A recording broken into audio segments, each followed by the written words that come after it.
The autumn wind is a pirate, blustering in from sea. With a rollicking song he sweeps along, swaggering boisterously. His face is weather-beaten. He wears a hooded sash, with a silver hat about his head, and a bristling black mustache. He growls as he storms the country, a villain big and bold. And the trees all shake and quiver and quake as he robs them of their gold. The autumn wind is a raider, pillaging just for fun. He'll knock you round and upside down and laugh when he's conquered and won. When defensive end Clelin Ferrell was drafted at number 4 overall in 2019 and receiver Henry Ruggs was taken by the Raiders at number 12 overall this year, quite a bit of controversy came with it in Raider Nation. So you know Raider Nation has looked at these guys with magnifying glasses on every single thing they've done and haven't done as a Raider, and a lot of it has been unfair. I understand the statistics aren't there for either player, but by no means are either of them to be called busts. Ferrell has been asked to do more than a player with his experience is asked to do, and Ruggs can't throw the ball to himself or make anyone throw it to him. But either way, both are having a huge impact on the Raiders where it matters most. The Raiders are 7-3 when Ferrell plays and 0-2 when he doesn't, and they have the exact same record for when Ruggs plays or doesn't play. So collectively, the Raiders lost all 4 games that one of them didn't play in and only one that both were in the lineup for. So the value is there for both of their top picks. While they're developing, they're helping the Raiders win. One of the things Ferrell has always done well is play the run. And it came in handy on a 4th and 1 late in the game in week 1 to save the game. With his length and strength, opposing tight ends have no chance blocking him. This isn't fair right here.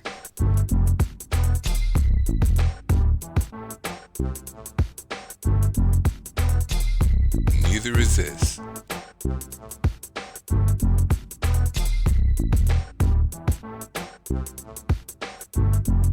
He's not going to be fooled on a spread option either.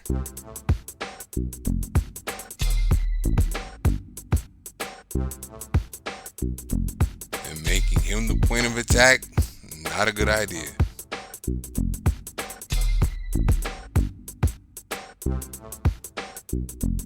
As a pass rusher, he started to stand out to me in week 3 against the Patriots. The speed to close in on Cam Newton was impressive.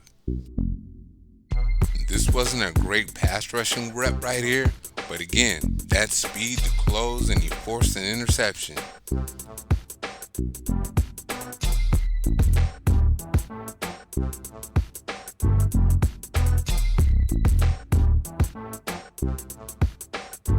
The coverage is going to let him down here, but watch the inside move.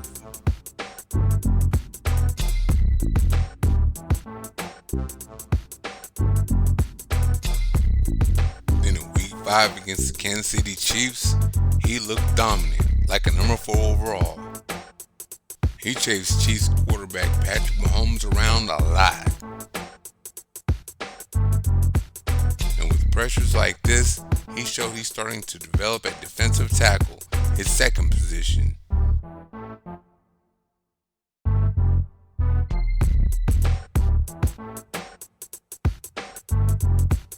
You could tell Mahomes was conscious of him all day.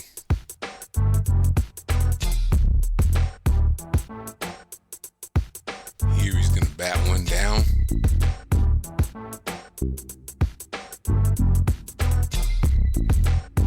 And here he's so close to a sack, but Mahomes pushes forward for a gain of 1.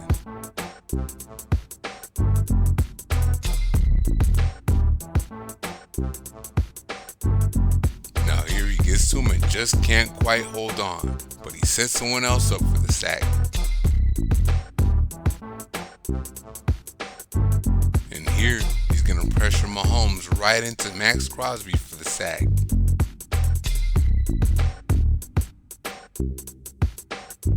And this is when out of just first 2 interceptions Mahomes has thrown all year, forced by Ferrell. That was a dominant game, even though he had no sacks, but he had 9 pressures.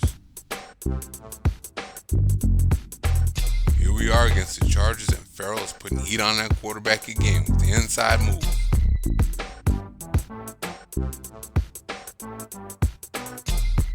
He's going to go ahead and put the tackle on skates here. Here he comes from defensive tackle again.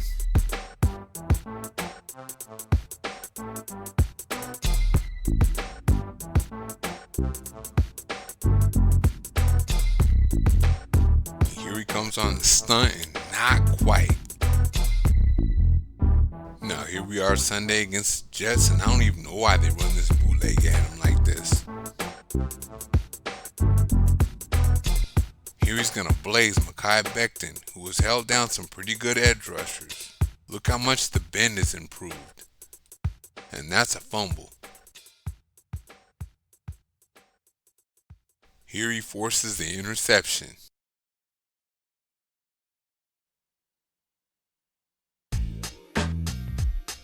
Now look at the situation. The Jets have the ball on the Raider 35 with 34 seconds left and 2 timeouts. Somebody has to make a play on defense, right? And Ferrell's going to make it from the defensive tackle position. This is just the way Gruden and Mayock planned it, making plays from defensive end and defensive tackle. Raider ball. Now we're in the Hail Mary situation at the end of the game, and he's at nose guard in a 3-man line. And he misses the sack but gets the pressure to make it harder to complete the Hail Mary. Now we're on how Ruggs affects the game. Here's tight end Darren Waller and his man. And here's the safety just to double Waller because Ruggs isn't playing. And there's no room for Carter to get it to Waller. They couldn't get away with this with Ruggs on the field.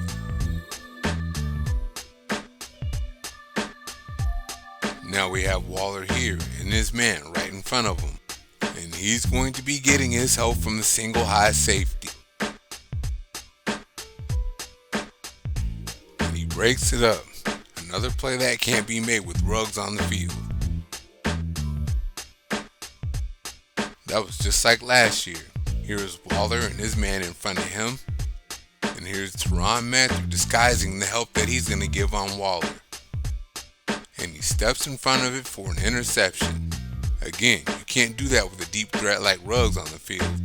Now watch Ruggs take the corner and linebacker on his side as well as the free safety with him to clear things out for Bryan Edwards. That's not on the stat sheet, but that is changing and affecting the game. Here's Ruggs affecting the game from outside here. And here's the single high free safety even though they're disguising it right now. And here's Nelson Agholor as the Raiders are going deep on both sides. And Ruggs is going to hold the safety up just long enough to give Agholor one-on-one on the other side. And this will be a touchdown. Another impact play that doesn't go on his stats. Now the second Chiefs game this year with Ruggs lined up here. And the single high safety is worried about him going deep. And that will leave room in the zone for Agholor and his over route. And all that is going to amount to a 29-yard gain.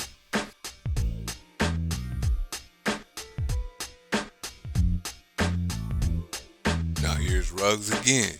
He's going to have this free safety well occupied. And that's going to give Agholor one-on-one again.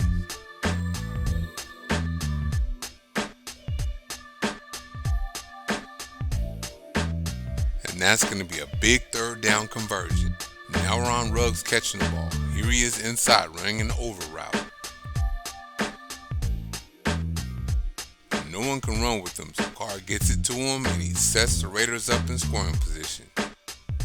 The Raiders actually try to feature him in week 1.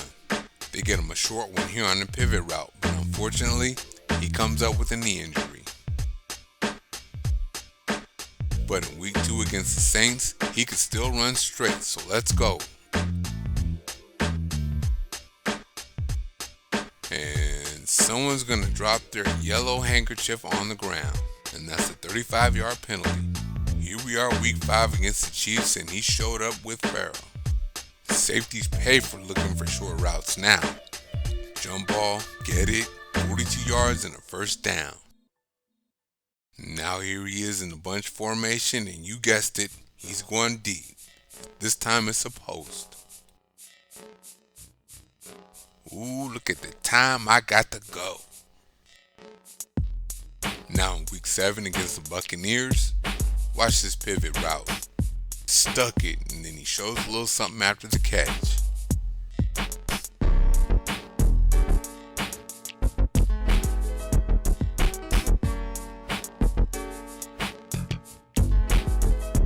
Now here we go on the over route.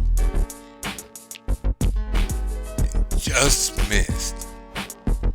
Those are going to connect more often after an off season.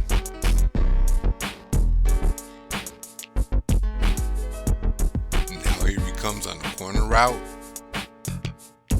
and again, those will connect more after a full off season, and hopefully as this season goes along. Here he is with another corner route in week 8 against the Browns. But there's nothing that can be done about this because they had 30 to 40 mile an hour winds over there on that day. But he did get robbed of a touchdown on a dime by a car. I thought he got both feet in, and you can tell he's disciplined coming from Alabama the way he runs away from the referee. Let's look at it from the end zone view. Slow it down, and he got in. You want some more proof? Here it is right here. Come on, man, give him that touchdown. Here's a deep shot they should have gave to him in week 9 against the Chargers.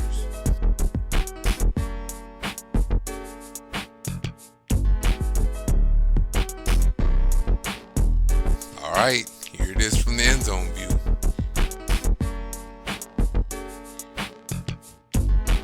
Slow it down, he has plenty of room, and watch him drag that back leg. Come on, man. On the stat sheet, that's a target without a catch. Now here he is in week 10 coming on a drag, and when he sees the quarterback in trouble, he turns it up the field. And nice catch.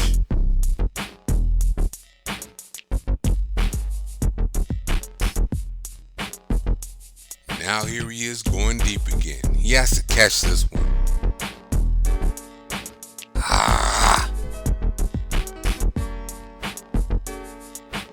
No one forgets about the 4.240, but people seem to forget about the 42-inch vertical leap.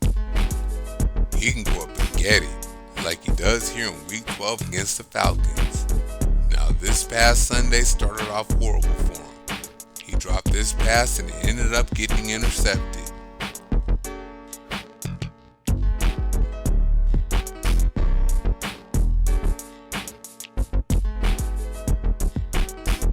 Problem, Ruggs. I'm gonna come back to you.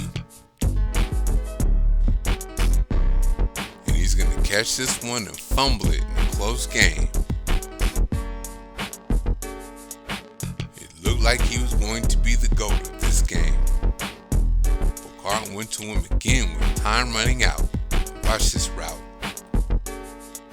Oh, and he turns on the Jets, and it's a touchdown to win the game. Ferrell is now showing us what Gruden and Mayock saw in him at number 4 overall in 2019. Someone that can change the game off the edge and from the interior. Not just one, but all 5 opposing offensive linemen have to prepare for him now. And Ruggs, this year's top pick, was having a horrible game but kept his faith. And at the end of that game, he ended up being the hero. Sunday was a great day of development for both of them as they are developing while helping the Raiders win. Thank you for watching. See you next time.